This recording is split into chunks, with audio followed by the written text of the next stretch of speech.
G'day guys, welcome back to another video. In today's video, we're going to do an unboxing of the Commander NV400 4-52 by 50 4K recording digital day-night vision scope.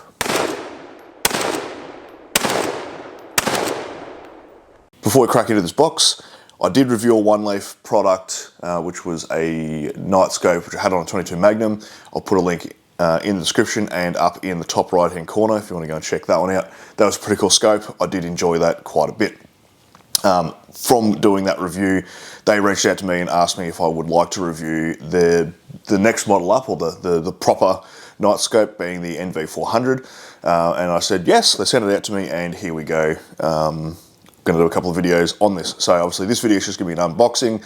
We'll go through what this comes with, and then in a couple of weeks' time, I'm going out doing some fox hunting and rabbits. So I'm going to get some footage with this thing, and that will be for the actual review.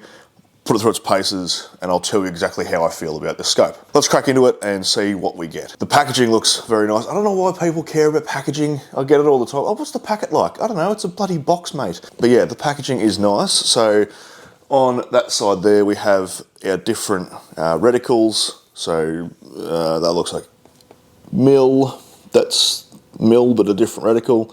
That's MOA. We have a box and a dot, which is pretty cool. Normal, I guess it would be a duplex, a dot and a open top crossed with a dot. I'm assuming from that you can pick your colours of your reticles, because why else would you have the colours there? On the end here we have different functions, I'm guessing. So take photo, profile manager, one shot zero. I always am a bit dubious about one shot zero, because I've tried a few scopes in the past that have said that, and it's not really been a thing, but we'll test it when we test it. Picture in picture, it's got an HD port, I'm assuming that's HDMI. It has an IP rating, I'm assuming that's moisture. I don't know what IP is, but sure, why not? Right, on the other end, so it records in 4K, which is pretty bloody cool. It records the sound, so the sound of the gunshot, you talking, whatever else. It has digital zoom for ×13, so digital zoom as opposed to optical zoom, essentially blowing up the picture. If you zoom in really far with an older phone camera and it starts getting pixelated, that's digital zoom. When it zooms in smoothly and the image is not crap at zoom, that's optical zoom. It has a rangefinder, which I'm very keen to test out, because from what I understand of this scope, you can range your target and it will give you a ballistic offset, which is pretty bloody cool. Apparently it's got a gyroscope in it. And we have the compass, which is going to give you direction, which is also pretty cool. All right, so on the back here, let's read out the features. Mode, day, starry, and night. Oh, it's a starry night. Video recording at 4K at 120 frames per second, 4K 60 frames per second, 4K 30 frames, 2K 30 frames, and Full HD at 30 frames. Full HD would be 1080p. The night vision range is apparently 1,300 feet, 437 yards, or 2,700 burgers. That in meters would be about 395-ish. Digital zoom ×13. Yes, it has an E-compass. First focal plane, second focal plane switching. So if you want to change that, you can, apparently. That's pretty cool. One shot zero, yes. Button backlight. I'm guessing that lights up your button so you can see what you're pressing at night. Picture in picture, yes. Battery rehearsal alert. 6 profile manager. That's pretty cool. I've seen that on scopes before, where you can save a profile so you can switch this between rifle to rifle, reselect that profile, and it should return to 0, which is a pretty cool option if you want to use it on multiple guns or between multiple people. 7 reticle options with 5 colours. Oh, dude, there's 5 colours. There you go. Screen aspect is 16:9 or 4:3 switching. 16:9 is what you normally see as like widescreen. 4:3 is, if you remember old cathode ray tube TVs back in the day that were square. That's 4:3. External HD port, yes. And IP rating, we've already been through that. One thing I'm not too sure about this. Look, it says digital zoom ×13, and then down here, and on the name of it, it says magnification 4-52. So we've got to figure out what the hell the magnification actually is. It comes with a micro SD card of 64 gigs for recording. The illuminator is 850 nanometers. I'm assuming that's what NM is. So I don't know how far that illuminator is going to go, but it does have a illuminator, which is pretty cool. All right, let's open it up. Some of these Chinese manufacturers do send you manuals that are like 1.5 pages long, and it's got about 3.5 English correct words in it, but this actually seems pretty good. So we'll look at that in a minute. Lens wipe. And what the bloody hell is this? How to put the battery, oh, so that's the instructions for the Illumina torch. Hey, what fell out of that? Oh, it's a cap. Okay, I guess that goes there. Oh, what do we pull out first? It's like Christmas. That would be a battery charger. Oh, okay, let's pull the illuminator out. Alright, so that's your torch illuminator, which goes on a pick rail, which I think actually, from looking at the photos, goes onto the scope, so we'll play with that in a second. Eye cups. And I don't know what that is. Oh, she's chunky. Oh, wow. It's got some heft to it. Now, like their other scope, that's made for some pretty bloody good stuff. USB-C, I'm assuming that's for charging. Huh, that's cool. Instead of giving you a shitty little Allen wrench, they've given you a proper good one. There you go. And that looks like a micro HDMI. I guess, nothing else in the box. Oh, and a couple more little Allen keys. Moisture pack, that's cool, don't add it. Alright, so what does this warning sticker say? Remove the mount and install correctly. Okay, so these mounts are on, but obviously they're facing upwards, not downwards. I'm assuming that's so they can fit in the package. I guess we don't really need that on there anymore, do we? Keep lens clean, do not touch with fingers. Tear off before use, okay. Thanks, mate.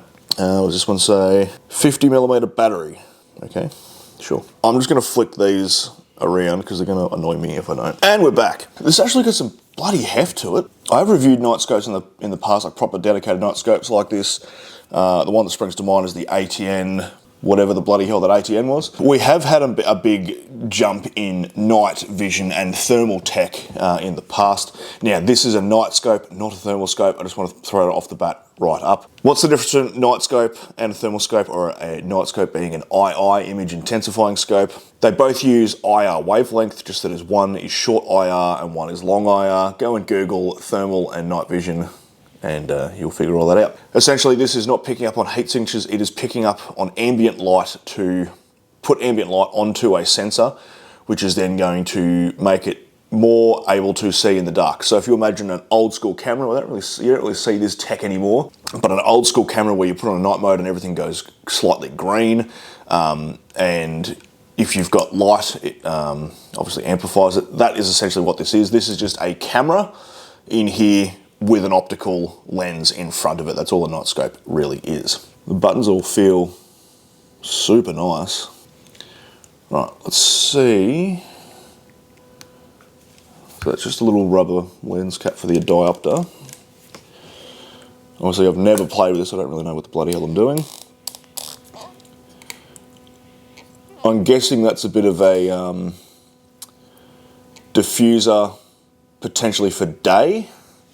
And maybe that's what that, okay, hang on. Probably should read the manual, but I'm not going to, because I'm a man. Okay, so that probably goes there. I'm assuming that's a diffuser for day use, or potentially to stop light from coming in at an angle on the lens, who knows. Okay, so just from looking at these two, like the other OneLeaf products, the scope itself is probably fine. I'm just going from experience from that last scope of theirs I reviewed. The scope on that was really good, but the accessories were cheap, and that's where they were saving the money to give you a good product at a cheaper price, I guess. So that's really crappy rubber. That's terrible plastic. And obviously, like your battery charger and stuff is all real cheap, nasty crap. But the scope itself seems really, really cool. Now, is this going to have a battery in it? Oh, it does. Oh, okay. Pull that out. Hopefully this will turn on now. Oh, it turned on. Jesus. Now, I think from the fact that it's got the HDMI port, I think you can actually port this to like a tablet or a some sort of screen so you can see what you're shooting, which is, hopefully that's the thing, because that'd be pretty cool. It's doing its startup procedure. Take my glasses off so I can actually get close and see what the bloody hell I'm looking at. Huh, that's cool. I can't see anything because I'm blind as a bat. Let's change the diopter. Alright, cool. So the diopter is changing my focus on the screen itself. So there's a little tiny TV screen in there. Now it does look like we have a cant meter in there, and we have an elevation meter. So that's what I'm assuming what our digital compass is doing. Actually, that would be what our gyro is doing as well. So that gyroscope in there would be telling if you're canted or not. So that is a pretty cool feature. You usually only see that on very high-end stuff. Now, obviously, I'm inside my living room, so I can't really see very far because the room's small. But that image looks actually pretty awesome. Oh, it's got a compass at the top left-hand corner, facing northeast. Huh. Wow.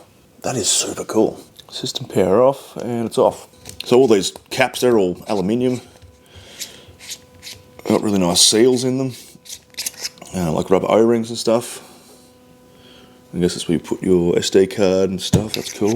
All right, so this on the side here is the LRF, and I don't know how any of that works. It doesn't have any buttons or anything on it, so I'm going to assume that it's connected through where it's mounted. Maybe that's a port or something. Hang on, let's rip that off, just so we know. Once again, could read the manual, but you know, I'm not going to do that. All right, so, oh, it does. There you go. So we have an electric port in between the two. So this would be, once it's mounted, connected directly to the computer inside. Now, from what I kind of understand about this scope, you can fire the laser and then it's supposed to give you some sort of ballistic offset. I don't know how you figure out what your ballistics are for your particular rounds, whether they have pre-saved, like my Loophole LRF has pre-saved ones for whatever data input, and it doesn't really ever line up with what you're shooting. All right, so illuminator, it's just an IR torch. So obviously if you turn it on and you're like, oh, it doesn't work, it's because it's IR, not visible light. So yeah, that would mount to, you know, there or on the weapon itself, wherever you want it. Yeah, usually these illuminators aren't the best. Not saying this brand, I'm just saying like illuminators in general that come with a scope are not usually the best. If you buy like a proper aftermarket illuminator, obviously that would probably work a hell of a lot better. So there you have it, guys. There's the Commander NV400. I'm very keen to check this out and do some testing and go and shoot some foxes with it, get some footage. I reckon that'd be super cool. So I'm going to whack that on the 22-250 Fox gun, and we'll see how we go. If you're interested in any OneLeaf products, there is a link in the description below. Feel free to hit that. As I said, their last scope that I reviewed, I freaking love. I reckon it's awesome.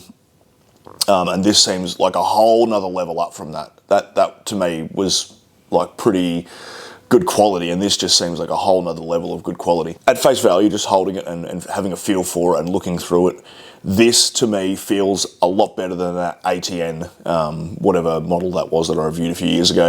Obviously there's been a massive leap in technology, so they can get a lot more tech into a smaller package for cheaper. Just because it's cheaper retail price does not mean that it's necessarily a worse product, but obviously I haven't tested it yet, so I can't really say that. This is just the unboxing video. There you go. That's what's in the box on the Commander NV400 from OneLeaf. If you've got any questions, leave it in the comments below. If you want to check out some of their stuff, hit the link in the description.